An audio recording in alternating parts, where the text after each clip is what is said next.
সদ্য গঠিত নির্বাচন কমিশনের শপথ আগামী রোববার। ওই দিন দুপুর 1:30টায় প্রধান বিচারপতি সৈয়দ রেফাত আহমদ তার কার্যালয়ে প্রথমে প্রধান নির্বাচন কমিশনার এএমএম নাসির উদ্দিন এবং পরে 4 নির্বাচন কমিশনারকে শপথ বাক্য পাঠ করাবেন। গতকালই নির্বাচন কমিশন গঠনের প্রজ্ঞাপন জারি করেছে সরকার। সুপ্রিম কোর্টের registrar general Aziz Ahmed Bhuiyan ATN নিউজকে আজ শপথের দিনক্ষণ জানান।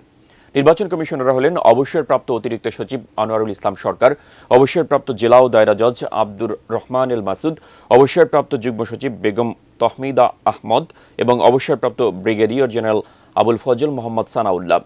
নবনিযুক্ত প্রধান নির্বাচন কমিশনার গতকাল তার বাসায় এটি নিউজকে দেওয়া সাক্ষাৎকারে বলেন, বিগত নির্বাচনগুলোতে মানুষ ভোট দিতে পারেনি। এমন নির্বাচন তিনি করতে চান যেটি উদাহরণ হয়ে থাকবে। মানুষকে ভোটের অধিকার ফিরিয়ে দিতে সর্বোচ্চ ত্যাগ স্বীকার করতে প্রস্তুত বলেও জানান তিনি।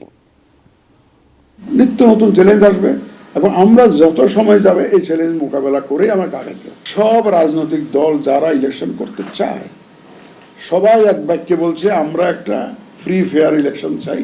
এই একটা দাবিতে কিন্তু তারা এক। এটা তো বিরাট অ্যাসেট, যেটা আগে ছিল না।